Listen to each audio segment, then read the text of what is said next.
10절의 말씀입니다.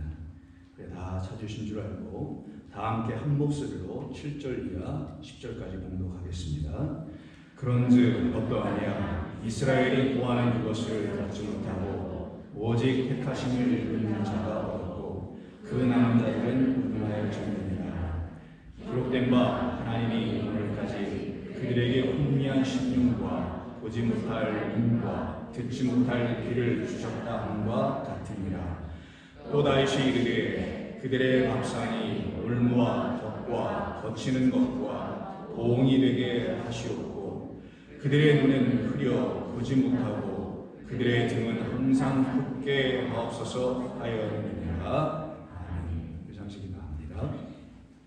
주님, 오늘도 저희들에게 들려주시고자 하시는 당신의 선하신 말씀, 그 생명의 말씀이 우리들의 영혼 안에 하나님의 말씀과 씨로 떨어져서 풍성히 자라나는 것을 체험하고 그것으로 기쁨을 얻고 돌아가는 발걸음들 되게 하여 주시옵소서. 예수님의 이름으로 기도드립니다. 아멘. 자, 오늘 로마서 강의 114번째 시간으로요. 제목이 굉장히 좀 깁니다. 줄이려고 했지만 그대로 그냥 썼습니다. 같이 한번 제목 한번 읽어볼까요?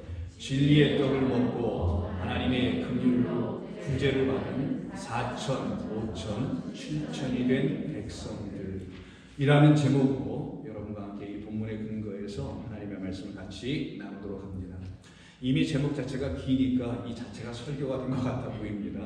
여기서 멈출 수도 있는데 그럼 여러분이 굉장히 좀 아쉬워할 것 같아서 전혀 안 그렇습니다. 자, 이 말씀을 같이 나눠봅니다.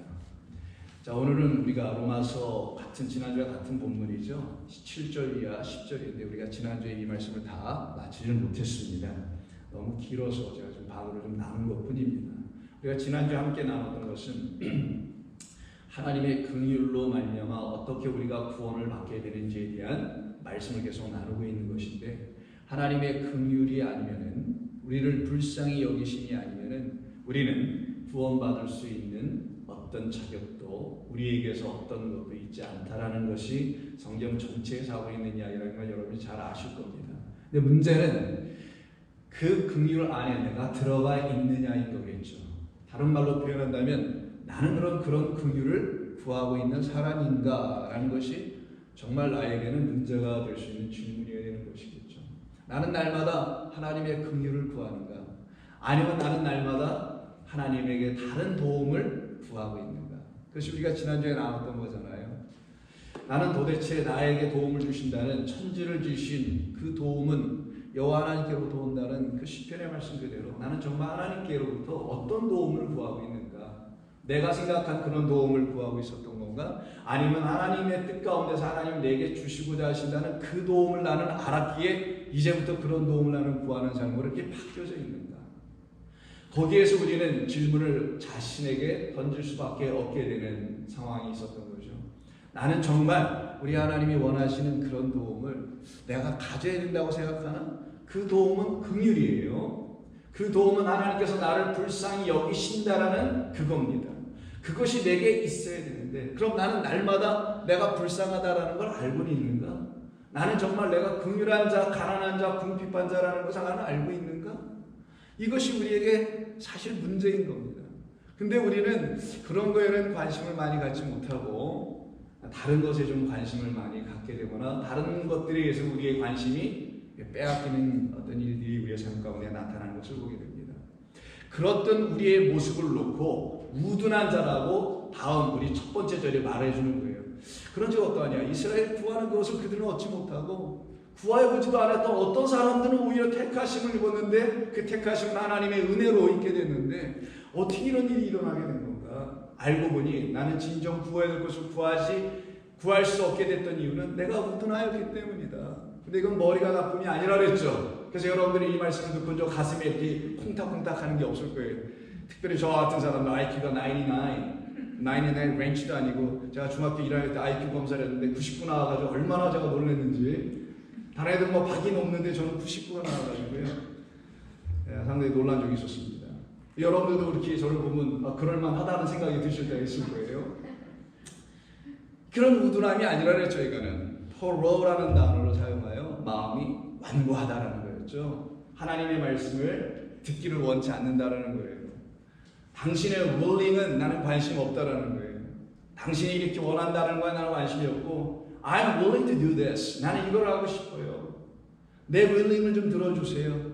willing의 ing 때문에 will. 내 뜻을 좀 들어주세요. 라고 요구했던 그런 완고한 게리석과 같은 마블과 같은 그런 마음을 갖고 있었다는 것이죠. 그런 우리에게 우리 주님이 오셔서 아니야. 그런 마음으로는 너희들은 내 씨가 떨어질 수가 없단다. 그런 땅에는 씨가 들어갈 수가 없어. 그래서 내가 너희를 먼저 기경하러 온 거야. 기경은 좀 불편한 거란다. 땅을 뒤집어 엎는 거니까, 쟁기로 플러잉 하는 거니까 얼마나 불편하겠어요. 땅도. 우리의 마음이 얼마나 불편하겠냐고요. 처음엔 다 그런 거라는 거예요. 근데 교회가 성도들이라는 그러니까 교인들, 곧 성도가 되는 교인들에게 이 불편한 진실을 얘기 안 해주고 다 배웠다라고만 일단 전제하고 시작해버리니까 사람들이 곁길로 갈 수밖에 없게 된 거라는 거예요. 하나님의 진짜 관심인 우리를 향한 당신의 긍휼을 놓치고 말게 되었다라는 거예요. 자기가 왜 불쌍할 수밖에 없는지를 전부 다 놓치는 그런 말들을 우리에게 가르치고 말았다라는 겁니다. 그것이 우리에게 가장 큰 문제가 됐던 거예요. 그러다 보니까 우리는 엉뚱한 일을 할 수밖에 없게 되겠죠. 그래서 우리의 귀가 어떻게 됐는지를 다음 절에서 말씀해 주는 거예요. 기록된 바 하나님이 오늘까지 그들에게 혼미한 심령과 보지 못할 눈과 듣지 못할 귀를 주시게 된 것이다. 이건 저주가 아니라 그랬죠. 저주로 갇히다고 있는 우리를 막기 위해서 못 듣게 하시고 혼미한 게 아니라 깊은 잠에 빠지는 영을 주셨다라는 거예요. 영은 하나님에게서만 나오는 거예요. 하나님이 이렇게 주셨다라는 거예요. 왜? 그 길로 가면 안 되니까. 이걸 불쌍히 여김이라고 하는 겁니다. 그래서 이것이 언제까지 이렇게 이루어져야 되냐? 오늘까지. 그럼 바울은 여기에서 자기의 소원함이 있잖아요. 특별히 유대인들 동족들을 향한 소원함, 특별히 우리 그리스도인들을 향한 저의 소원함도 있거든요. 여러분들은 여러분의 가정의 자녀나 여러분의 지인들을 향한 여러분의 소원함이 있을 거 아니에요. 거기에 반드시 여러분이 포함되어 있어야 되겠죠. 여러분 빼놓고 다른 사람을 향한 건 없어요. 복음은 1차적으로 여러분에게 들려져야 되는 거니까. 내가 못 들었는데 내가 누구에게 관심을. 그래서 나라가 먼저 들어야 되는 거고 들을 수밖에 없게 되는 거죠. 오늘까지 여기 영어로 되어 보니까 down to this very day, 오늘까지 굉장히 강조를 했어요. very라는 건 강조예요. 오늘까지. 제가 왜 이런 말을 강조하겠어요? 혼미한 심령, 못 듣는 귀, 보지 못하는 눈은 오늘까지 여기서 now and here, 바로 여기에서 끝내자라는 겁니다. 지금까지 못 들었다고, 지금까지 못 봤다고, 지금까지 내 마음이 완고했다고, 깊은 잠에 빠지게 하는, 죽었음을 의미하는 그 영을 내가 가졌다고 했다 하더라도 그건 오늘까지만이야. 여기까지 하나님 나를 이끌으셨으니 오늘에서 이 모든 것은 끝이 나야 해 라고 하는 그 믿음이 여러분에게 있기를 바랍니다. 그럼 여러분들은 오늘까지 하고 끝내고 다음 우리 주님의 인도하신 손에 끌려갈 거라고 저는 확신하기 때문이에요. 그래서 오늘까지 오늘까지만 하자. 지금까지 얼마나 애썼는가, 그 혼미한 심정을 가지고 얼마나 주님을 만나보려고 애썼는가, 들리지도 않는 그 귀를 가지고 얼마나 하나님을 찾아보려고 애쓰고 보이지 않는 눈을 가지고 보겠다고 얼마나 나는 수고했던가. 그래서 우리 주님 마태복음 11장에서 이렇게 말씀했다는 거 아니에요. 수고하고 무거운 짐진 자들아. 그래, 육으로도 행위의 복음으로 잘못 깨달아서 하나님의 언약을 행위에 말씀을 취했으니 육으로도 힘들었겠죠. 영으로는 또 오죽하겠습니까? 어디 가서 말도 못하지 또 영적인 것을. 그래서 수고하고 무거운 짐진 자들아 다 내게로 오라. 왜? 내가 너희를 쉬게 하리라. 수고하고 무거운 짐을 지고 하루 종일 살아갔던 여러분의 남편과 자녀들이 밖에서 일을 하다가 집으로 돌아왔을 때 어머니 된 아내 된 여러분들이 그들에게 해줄 수 있는 게 뭡니까? 쉬어? 뭐 이러는 거예요? 그게 아니잖아요. 먹을 것을 충분히 먹이고 그래서 육으로도 충분히 먹어야 여러분이 쉼을 얻지 않습니까? 배가 고프면 여러분 못 쉽니다. 그래서 먹이는 거예요, 우리 주님. 내게로 와라. 내가 너희를 먹여서 편히 쉬게 해줄게. 그러면 이 28절은 육적으로도 볼 수 있을 때 육적으로도 먹여서 쉬게 해줄 수도 있겠지만 다음 절은 그런 것은 이런 걸 의미하는 거라고 말씀하시고 나는 마음이 온유하고 사실 겸손하니 나의 멍에를 메고 내게 배우라. 내게로 오라. 말은 내게 배울 것이야. 그리하면 너의 마음이 쉼을 얻을 것이라. 이때 마음을 얘기하네요. 그 마음에 참된 쉼을 주는 양식을 넣어 주실 거라는 약속이에요. 그럼 여러분들이 이런 약속을 믿으세요? 우리 주님에게로 가면은 주님께서 여러분을 가르쳐 주신다라는 그 마음이 온유하고 겸손한 그 당신의 멍에 십자가로 우리를 가르치신다는 그 가르침 속에는 내게 주시는 내 안에 담아 주실 마치 밥을 먹어도 내 안으로 들어오듯이 하나님의 말씀을 우리 주님으로부터 배우게 된다면 내 마음 안에 그 하나님의 양식이라는 것이 그 일용할 양식이라는 것이 쌓여져서 그때 여러분의 마음이 쉼을 얻는 그런 삶을 여러분은 매일매일 경험하고 살아가십니까? 이게 또 다른 우리에게 질문이어야 되는 거예요. 이런 말들을 우리가 쉽게 막 지나가서는 안 되는 거예요. 이거 막 암기하고 이럴 필요가 없는 겁니다. 단 한마디, 단 하나의 말을 하고 그 말이 내게 떨어져야 되는 것이 중요하거든요. 내 옆으로 떨어지고 다른 사람이 떨어지는 게 중요한 게 아니라 내게 떨어지는 거. 그래서 내 마음 안에 당신의 말씀을 채워주시는 그 일을 내가 할 테니 내게 봐라. 내게 배워라 라고 말씀합니다. 그럼 당신에게 와서 당신을 통해 배우게 되는 사람들은 양식을 얻고 먹게 될 거 아니에요. 그래서 세리 마태라는 사람을 세리관에서 불러내어서 당신의 종 제자로 삼아내시죠. 그래서 마태복음을 쓴 마태라는 레위 지파의 사람 세리가 이제 죄인에서 의인으로 바뀌어지는 놀라운 이야기가 같은 마태복음에 기록되어 있어요. 그래서 그 집으로 들어가셔서 예수님께서 그에게 양식을 주시려고 같이 잡수실 때에 많은 죄인들과 세리들이 함께 와서 제자들과 예수님과 더불어서 식사를 하게 됩니다. 그때 바리새인들이 이것을 보고 다음에 뭐라고 말을 하냐 이런 얘기를 하네요. 바리새인들 한번 얘기 들어볼까요? 11절에 이런 얘기를 해요. 바리새인들이 보고 그의 제자들에게 이르되 어찌하여 너희 선생은 예수님은 세리와 죄인들과 함께 이렇게 먹을 수가 있겠는가? 그들에게 아마 금기사항이었었나 보죠. 뭐 복잡한 유대 관습에 대해서 넘어가기로 하고 그들은 하면 안 된다고 생각했기 때문에 이렇게 말하는 거 아니겠어요? 그때 우리 주님께서 그들을 향하여 다음 같은 말씀을 12절에서 하십니다. 예수께서 들으시고 이르시되 건강한 자에게는 의사가 쓸데없고 병든 자에게만 쓸데있는 것 아닌가? 라는 말을 엉뚱당뚱하게 사오종처럼 4차원처럼 전혀 문맥에 맞지 않는 것처럼 얘기를 하시죠. 근데 우리 주님 그렇게 얘기하실 분이 아니잖아요. 그럼 여기에서 담긴 이 안에 담아놓으신 우리 주님의 가르치심이 있다는 거죠. 내게 와라. 내가 가르쳐 줄게. 이 바리새인들이 아닌 나와 함께하고 있는 세리와 죄인들은 내게서 지금 배우고 있단다. 왜? 너희들이 잘못 먹여서 썩은 양식 먹여서 다시는 건강하지 못하고 병든 상태에 있단 말이야. 그들을 내가 다시 먹일 거야. 나로 먹일 거야. 내가 먹일 거야. 나를 먹게 할 거야. 왜? 내가 양식이야.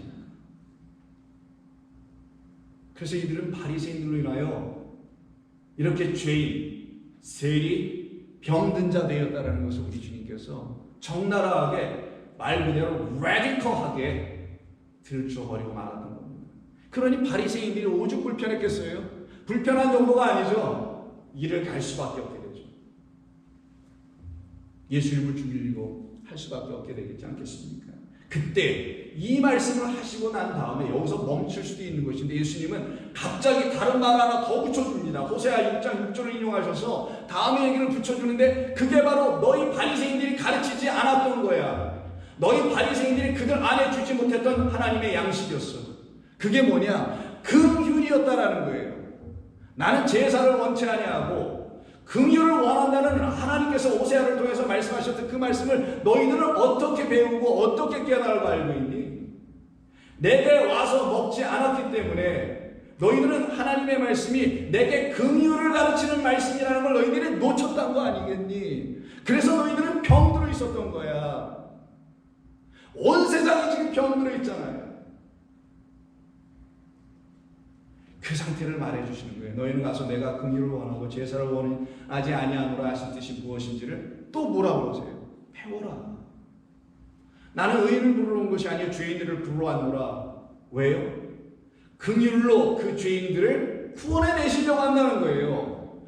긍휼이 아니면 구원받을 길이 우리에게는 없으니까 우리를 그냥 본체만 잘 그냥 지나쳐버리면 끝날 수도 있는 건데, 그렇지 않고 우리가 이렇게 보여졌기 때문에, 우리가 주님의 눈에서 발견됐기 때문에 우리가 이렇게 나와 있지 않습니까? 지금 여러분의 발걸음으로 나온 거 같아 보이세요? 아니잖아요. 주일학교 아이들도 다 아는 거. 왜 그런 거냐면 긍휼이 필요한 것을 깨달아 알고 있는 그들을 죄인이라. 나는 당신의 긍휼이 없는 죄인입니다. 나는 제사만 드렸던 그런 거짓된 의인입니다. 나는 거기에 부족해서 번제와 화목제와 등등의 제사를 다 드려서 나는 의인 되어 있는 그런 사람이었기에 나는 당신 그 제사 안에 담겨놓은 나를 대신하여 누군가의 죽음을 가르치는 그 너무 쉬운 그 이야기를 나는 긍휼로, 나를 향한 당신의 긍휼로 내가 알지 못했네요. 참 우매했네요. 내가 이 간단한 것을. 이게 왜 그랬나? 우둔해서가 아니라 내 영혼이 교만한 말들로 가득했기 때문이었습니다. 그때 우리 주님은 그들을 구제하시게 되겠죠. 왜? 내가 죄인들을 부르러 왔대잖아요. 그걸 성경 뭐라고 하냐? 구제라고 해요. 우리가 지난주에 구제의원을 했습니다. 어려운 가운데 있는 사람들 돕는 거잖아요. 먹지 못한 사람들 먹을 거 제공해 주는 걸 구제한다고 합니다. 구휼, 뭐 긍휼, 구휼미 이런 거 여러분 들어보셨잖아요. 옷이 없는 사람 옷을 주는 거, 누울 곳이 없는 사람들에게 어떤 정체를 제공하는 거, 이런 거 다 구제한다고 하잖아요. 그 구제, 그건 결국은 불쌍히 여김의 마음에서 비롯된 결과들 아니겠습니까? 여러분 사람을 보면 어려운 사람들은 그런 거 없어요? 여러분들이 가장 이 미국에서 불편한 것 중에 아마 이런 게 아닐까요? 저는 그렇습니다. 사거리에 딱 15등에 서 있어 제가 맨 앞에 서면 저는 불편해요. 이유 다 아시죠? 왜? 나 다를 바 없는데 나에게 도움을 요청하는 사람이 그 앞에 늘 서 있거든. 무슨 말인지 다 아시잖아요. 저는 그게 불편합니다. 그렇다고 내가 그분들을 다 도와줄 수도 없어요. 도와줘야 뭐 몇 푼도 안 되는 걸 돕는 거라 할 수도 없고, 그거 여러분 그들이 어떻게 생각하는지 다 아시잖아요. 알면서도 주는 거잖아요. 그런 걸 우리가 세상은 도움이라고 합니다. 좋아요. 다 도움 맞아요. 그게 뭐 잘못된 거 아닙니다. 해야죠. 근데 우리가 그런 걸 다 해낼 수 있을까라는 질문 앞에 또 우리 서게 돼서 그게 나에게 불평함이라는 거예요. 하지 못하는 나, 이룰 수 없는 나, 근데 또 안 할 수도 없는 나, 했다고 했지만 한 것도 아닌 나, 이걸 적선이라고 하죠. 소위 그거는 긍휼에서 비롯된 게 아닐 겁니다. 하나님이 우리에게 가르쳐주신 긍휼을 가르쳐주려고 그런 모든 일들을 이 세상에 쫙 펼쳐보기로 하여 자꾸만 보게 하시는 거라 생각을 안 하세요. 너희들은 할 수 없다, 내가 하는 걸 한다 라는 걸 가르치시죠. 그래서 이 구제한다라는 말은 결국 긍휼에 근거하는 거예요. 그래서 긍휼이라는 단어를 엘레오스라고 하는데 헬라어입니다. 그 엘레오스에서 나온 말이 사실은 구제예요. 구제라는 말은 엘레모슈네라고 하는데 그거는 엘레오스하고 슈네라는 두 단어의 합성어일 뿐이에요. 그럼 슈네가 뭐냐? 시나고그 들어보셨죠? 영어로 시나가 회당이죠. 회당은 아고, 이끌다라는 동사에 슈네가 붙은 거에 똑같이. 슈네는 뭐냐? 예배당 밖으로 보이나요? 안으로 보이나요? 안으로라는 뜻을 갖고 있는 거예요. 긍휼이라는 단어가 뭐냐? 엘레오스인데 긍휼은 뭐냐? 하나님 안에만 있는 것. 그 안에 있는 하나님의 마음이에요. 말씀 안에 있는 하나님의 마음이 있다라는 거예요. 그 안에 있는 하나님의 긍휼을 나도 안으로 갖게 될 때 내 안에 하나님의 긍휼이 비로소 있게 되는 거예요. 그걸 놓고 뭐라고 하냐? 너 내 긍휼을 이제 가졌구나. 너는 내가 너에게 무엇을 요구했는지, 내가 너에게 무엇을 사실 주려고 했는지를 너는 이제 아는구나. 그래서 너는 그것만 내가 구하고 있구나. 그걸 너는 이제 이 안으로 갖고 있구나. 밖으로 갖는 긍휼이 아니라 너를 향한 너의 안으로. 누구를 보고 사거리에 서서 이렇게 도움을 주고 하는 건 긍휼이 밖으로 나가는 거지만, 나는 당신의 긍휼이 필요합니다라고 선언하는 사람들에게 그 긍휼이 자기 안으로 올 거 아니겠어요. 그때 그들은 하나님의 긍휼을 요구하게 됩니다. 왜? 나도 저와 같은 사람과 다를 바 없는 사람입니다. 나도 당신의 도움이 없으면 나는 이 땅에서 아무것도 할 수 없을 뿐만 아니라 이 땅에서 했던 모든 것이 헛되며, 그리고 나는 당신의 나라에 갈 수가 없어요. 당신만이 나라는 죄를 불러오신, 당신의 긍휼로 나를 불러오신 분임을 나는 이제 알겠습니다. 라고 하는 그들에게 하나님은 구원을 이루시는 거예요.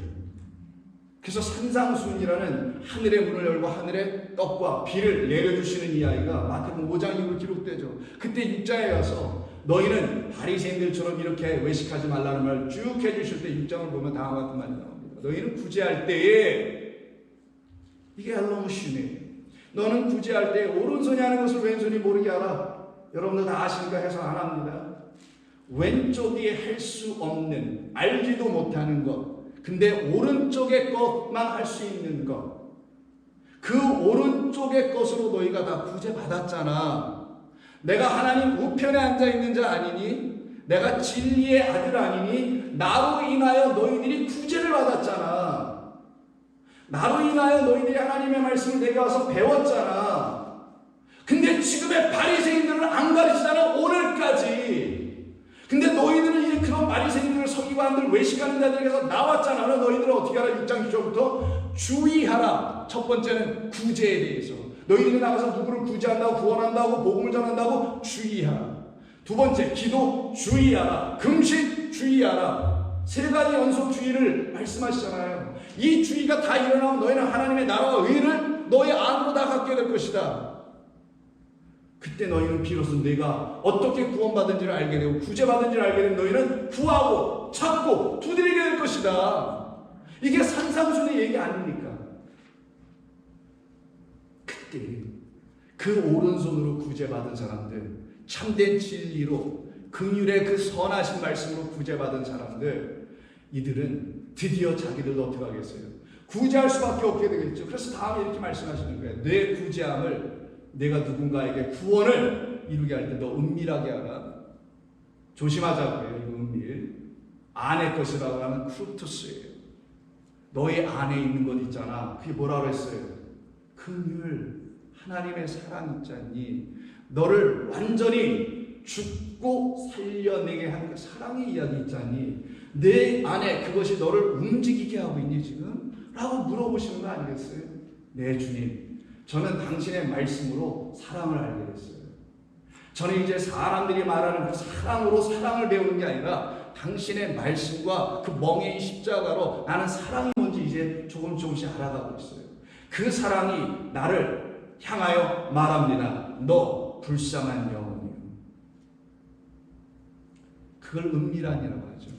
그럴 때 은밀한 중에 우리를 보신 너희 아버지께서 갚으신다죠. 이걸 열매 맺는다고 하는 거예요. 똑같이 우리도 구제해낼 수 있다는 거예요. 나를 구제하신 그 하나님께서 똑같이 나도 누군가에게 그 구제 이야기를 해줄 수 있는 사람들로 다시 세워지게 되는 놀라운 은혜가 그들 가운데도 있게 되겠죠. 그래서 두 번째, 기도할 때 너희들은 외식하는 자 막 중언부언하지 말고 소리 크게 내지 말고 뭐 등등 있지 않습니까? 그러면서 하시는 말씀이 여러분 잘 아시는 뭡니까? 주기도문 아니에요. 마태복음 6장에 계속 나오죠. 그때 주기도문 총 7개로 쫙 펼쳐집니다. 마치 7 등잔대가 있는 것처럼 성전 안에. 그 중에 가운데 있는 게 네 번째고 양쪽으로 셋이 흩어져 있지 않습니까? 중심축이 무엇을 말하냐? 6장 11절에서 말하는 오늘 우리에게 일용할 양식을 주옵시고가 총 7개 중에 가운데 있어요. 그럼 성전 안에 들어가면은 회막이라 쉽게 하죠. 성막 안에 들어가면은 맨 첫 번째 있는 기구서부터 7번째에 달하는 기구가 쫙 있죠. 번제단부터 시작해서 휘장 6번째를 지나 마지막 지성소에 있는 언약궤가 7번째 아닙니까? 그 중에 그럼 똑같이 4번째도 있을 거 아니에요. 그 4번째가 무엇이냐? 떡상입니다. 이거 우연이라고 해야 되겠어요? 내게 와서 배우라고 가르쳐주시는 하나님의 뜻으로 들어야 되겠습니까? 떡상, 진설병이 놓인 떡상이 바로 너희들을 향한 일용할 양식을 가르치는 말씀이라는 거예요. 일용할 양식이 데일리 푸드가 아니잖아요. 데일리 브레드가 아니잖아요. 내일을 향한 오늘에 먹어야 될 양식이라고 하지 않습니까? 성도들에게 내일은 영원, 이터니티, 영원이라는 그 양식, 영혼을 살게 하는, 그래서 주님은 영생을 주는 양식을 너희는 내게 와서 이 떡상에 올려있는 6개로 2줄로 쫙 놓여진 이 떡을 보고 배워라. 그때 그들은 그 양식을 먹겠죠. 그 양식을 먹고 살아나야만이 그들은 정말 주의 백성 되는 거예요. 그래서 오늘 본문 11장 9절에서 바울이 이 말을 끌고 들어오는 거예요. 왜? 바울이 보니까 자기 동족들이 이 떡상에 있는 이 떡을 못 먹고 있어. 주님이라는 떡을 못 먹고 있다는 거예요. 여호와 하나님이라는 떡을 못 먹고 있다는 거예요. 그를 영으로 취하지 못하고 있고 하나님이라는 이름으로 그를 불러들이긴 하지만 자기의 육을 위한 하나님으로만 존재해 달라는 기도 이상 하는 게 없다라는 걸 알고 있었던 바울이 안타까운 마음으로 시편을 인용하여 여기에 쓰는 겁니다. 왜 너희들의 눈이 지금 오늘까지 이렇게 어두워진 자 아니? 이걸 얘기하는 거예요. 그 근거적으로 시편을 동원하여 바울이 이런 얘기를 합니다. 또 나아시기를 그들의 밥상이 올무와 덕과 거치는 것과 보응이 되게 하옵시고, 같은 말이죠. 저주가 아니라 너희들이 지금까지 먹은 것이 너희들에게 덫이 되고 걸려서 턱턱 걸려가지고 소화불량이 돼요. 더 이상 이런 거 먹으면 안 된다는 거를 이들에게 좀 가르쳐 주세요라고 하는 구원에 대한 이야기를 하는 거예요. 그럼 그들 밥상에는 양식이 있겠네요. 식탁에 먹을 것이 있겠네요. 여러분들의 식탁에 어떤 먹을 것이 있냐는 질문 아니겠어요? 나는 어떤 말씀을 하나님의 말씀으로 듣고 있는지를. 이거는 우리들에게 너무 중요한 이야기인 거예요. 여러분, 음식 잘못 먹으면 죽습니다. MSG 많이 들어가고 먹으면 안 좋잖아요. 뭐 다 아시다시피 잘못된 양식 먹으면 죽는 것이에요. 그래서 이 밥상을 이야기하는 그 다윗의 얘기를 끌고 나왔던 이유가 뭐예요? 다윗이 왜 저런 기도를 왜 했냐고요, 시편에서. 다윗은 어떤 양식을 먹어봤기 때문에 저런 말을 하는 거 아니겠어요? 여러분들도 참된 하나님의 양식을 먹으면 이러한 같은 말을 할 수 있지 않겠습니까? 다윗은 사무엘상 21장에서 이런 경험을 해봤기 때문인 거예요. 자기 소년들을 데리고 아히멜렉 제사장에 갔는데 이 소년들이 며칠 굶었어요. 자기도 굶었어요. 그러면서 가가지고 뭘 얘기하냐면, 당신에게 또 먹을 것 좀 있어요? 있는 대로 좀 내주세요 라고 해야 되는 게 맞아요? 저기 써있는 것처럼 21장 3절처럼 떡 5개만 주세요 라는 게 맞을 것 같아요. 여러분 같으면 떡 5덩이 가지고 누굴 먹일 거야? 자기 혼자 먹어도 시원찮을 판인데. 근데 왜 굳이 다윗은 떡 5덩이만 달라고 얘기하는 이유가 뭐냐고요?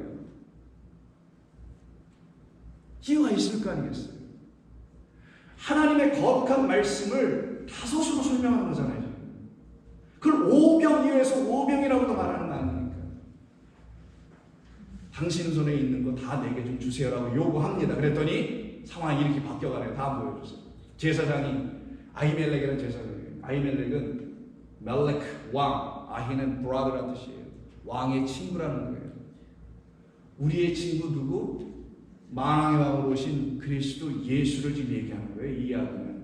그 예수라는 아히멜렉, 그 제사장, 히브리서에서는 멜기세덱이라고 다시 바꿔서도 얘기하지만 그 아히멜렉이라는 제사장이 다윗에게 친구돼요. 여러분에게 친구돼요. 친구에게 떡 3덩이 달라고 얘기하는 누가복음에 있는 주기도문에 보여주는 여러분 아신다면 이런 이야기를 다 이해할 수 있지 않습니까? 이게 뭔 말인지 이제 알겠구나.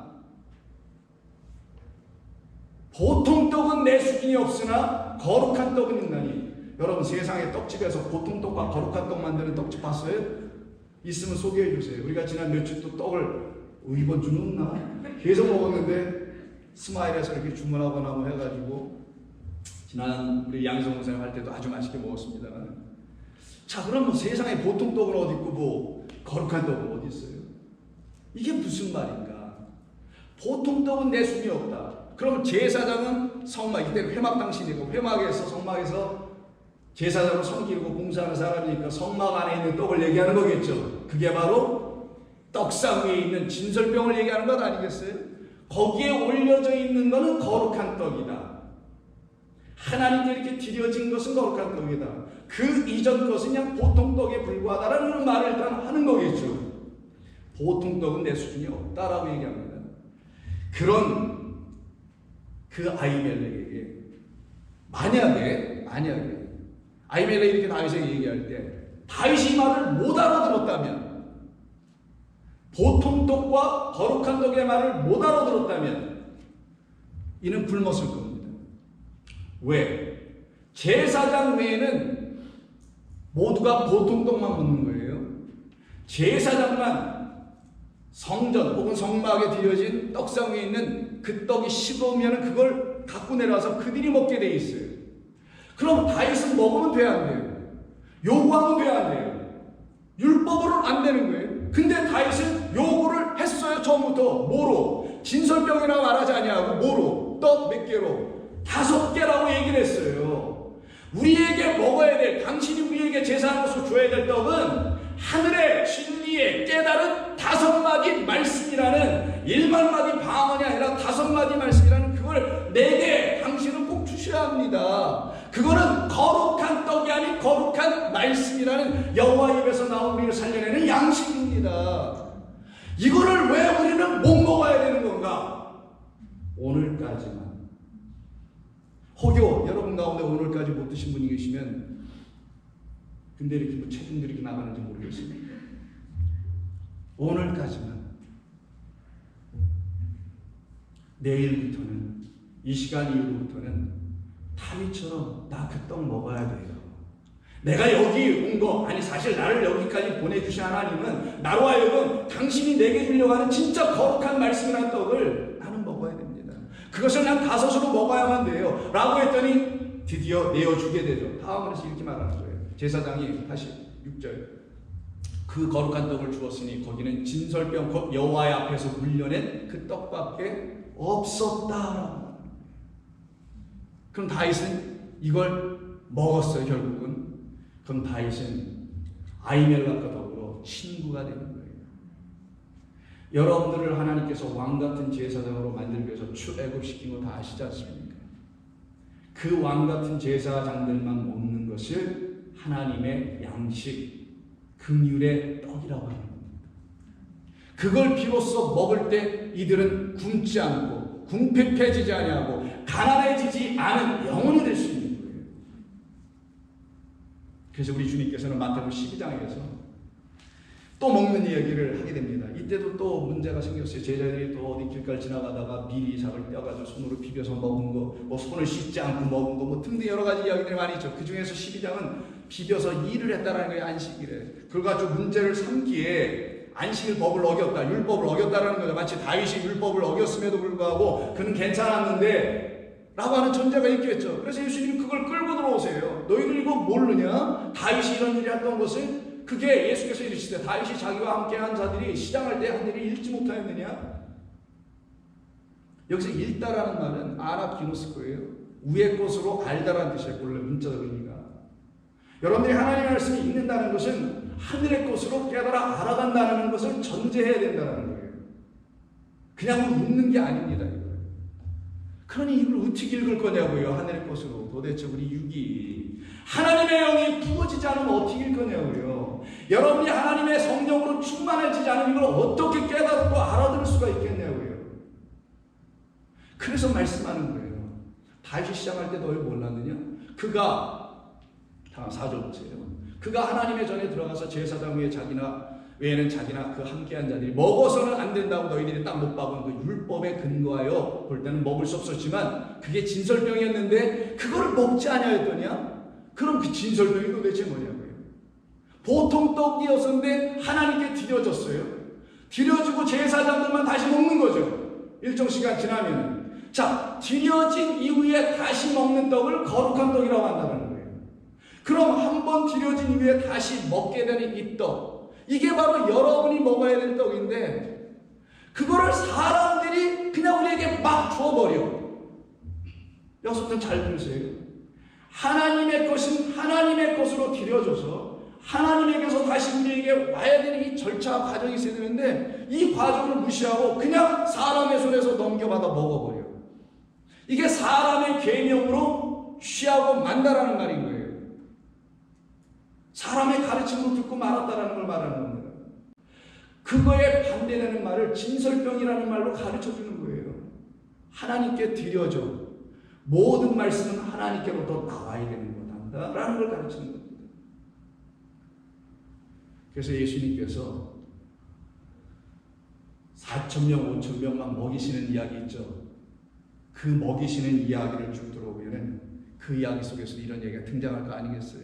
그런데 여기까지는 좋아요. 먹는 얘기하는 것 같아요.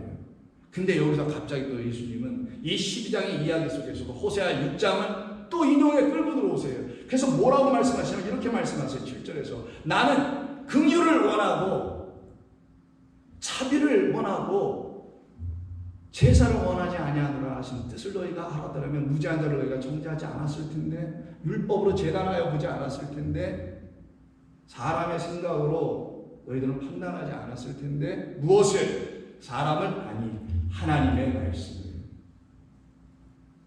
근데 너희들이 그렇게 잘못하고 있단다. 그래서 지금 이렇게 문제가 되는 거 아니겠니? 라고 지금 예수님 말씀하시죠. 이때 이들이 먹지 못한 떡이 알고 보니까 거룩한 떡이었고 그 거룩한 떡을 먹게 되면 즉 하나님의 말씀을 진리와 은혜로 먹게 되면 나는 그 진리로 말미암아 내가 은혜 받아야만 긍휼 받아야만 된다는 사실을 가르치는 떡이었구나 이게 라는 걸 알게 될 거예요. 그때 그들은 긍휼을 안으로 갖게 되는 거예요. 그래서 예수님께서 배고픈 사람들에게 드디어 먹이시는 이야기를 한번 볼까요? 그게 마가복음 6장과 8장이 있는데 먼저 6장에는 여러분 잘 아시는 오병이어의 사건이 나옵니다. 그때 어떻게 하십니까? 떡 5개 물고기 2마리를 가지사 하늘을 우러러 이게 드린다라는 거예요. 지금 성전에 드리듯이. 왜? 일용할 양식으로 다시 내어줘야 되니까. 왜? 진설병으로 줘야 되니까. 왜? 거룩한 떡으로 백성들이 먹어야 되니까. 깨끗한 하나님의 사람 생각이 섞이지 않은 말씀으로 먹어야 하니까. 근데 이 시대의 교회들이 그렇게 하고 있는가예요. 봐요. 목사들이 자기 갖고 있는 드림, 자기 갖고 있는 비전을 교인들에게 나눠줘가지고 그걸 같이 공유해서 그 비전을 이루어보자고 애쓰는 것이 지금의 이 시대의 교회 아니던가. 그걸 교회에 세우는 거라고 해야 되겠어요? 교회는 세우겠지, 건물로. 하나님의 양식이 들어와 있어야 돼. 진리의 성령이 말씀이 들어와 있어야 돼. 하나님의 거룩한 성령에서는 못 만들 거 아니던가.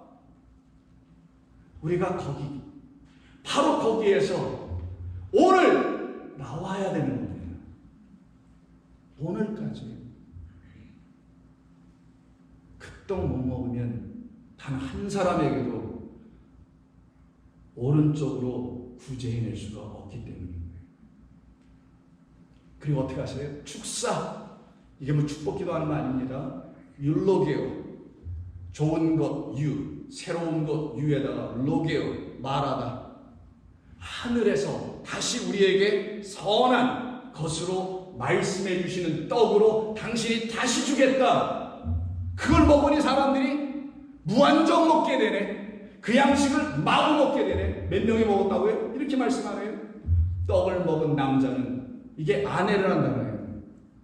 지난주에 말씀 기억하십니까?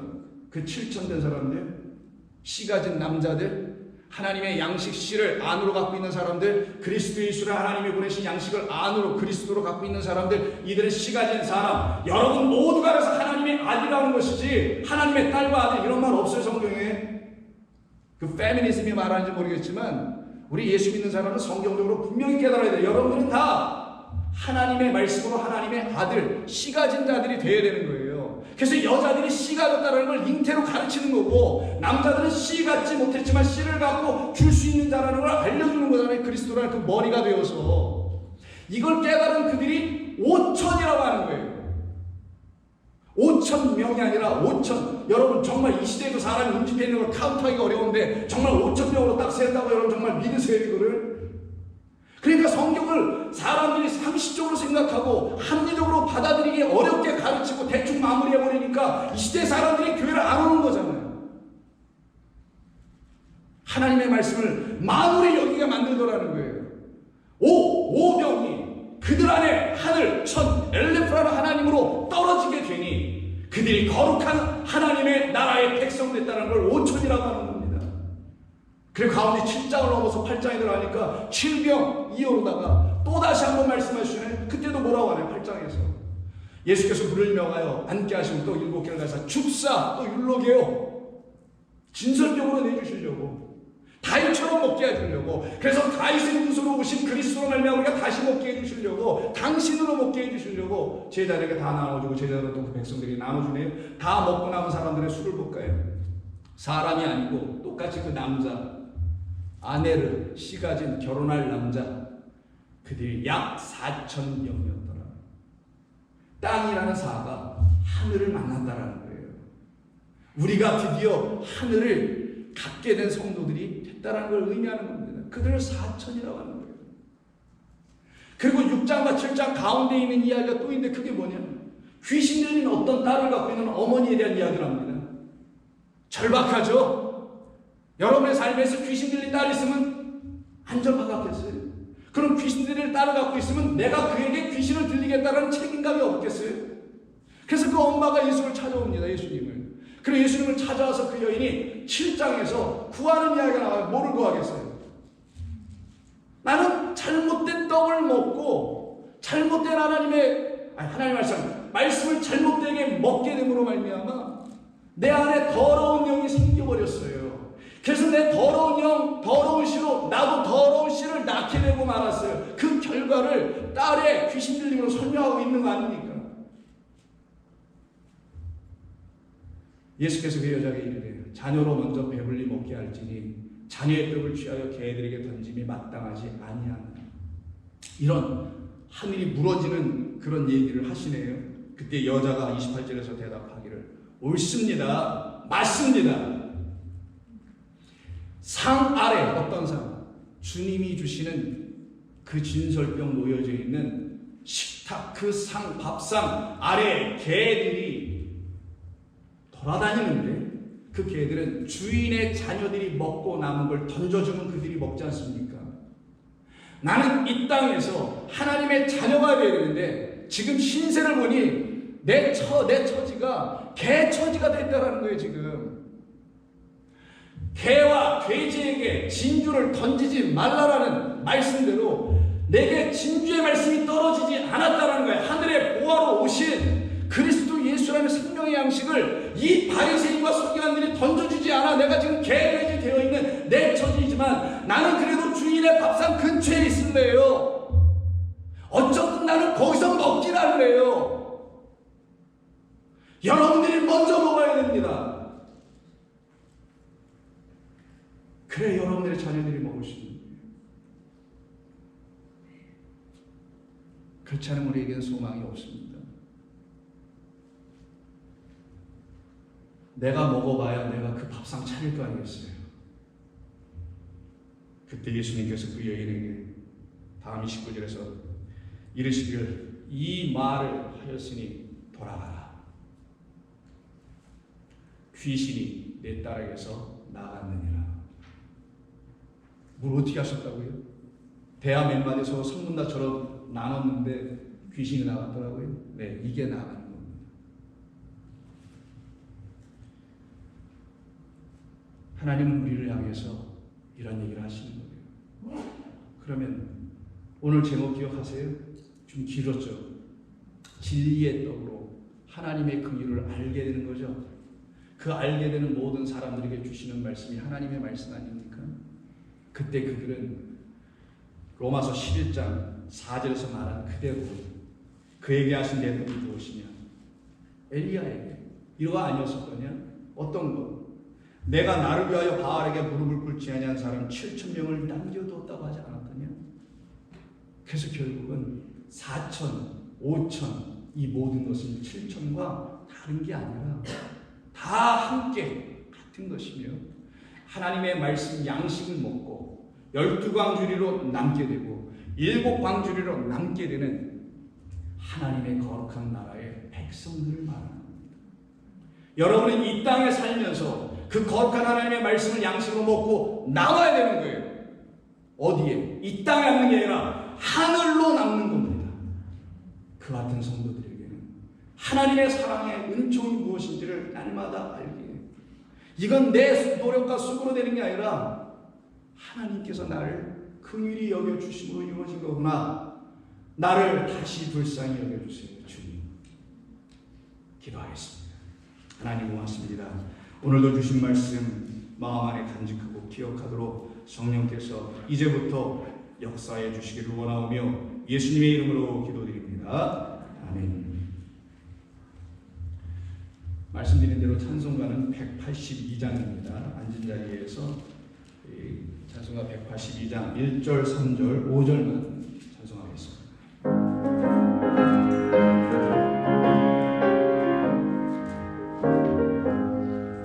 강물같이 흐르는 기쁨 성령과 임하리라.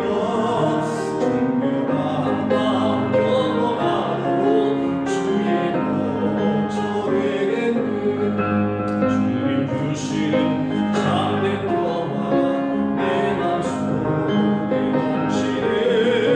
주의 말씀에 거센 풍랑과 장장하게 되도다. 하늘에서 단미로 햇빛 찬란한 낮이 우리 마음에 성령의 날이 주님 보내시리라. 주신 참된 평화가 내 맘속에 넘치네.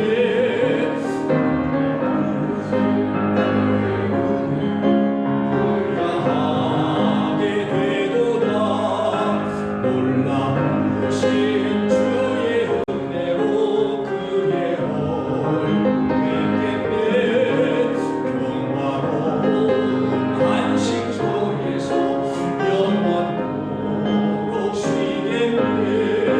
주님 주신 참된 평화가 내 맘속에 넘치네. 주의 말씀에 거센 풍랑도 잠잠하게 되도다.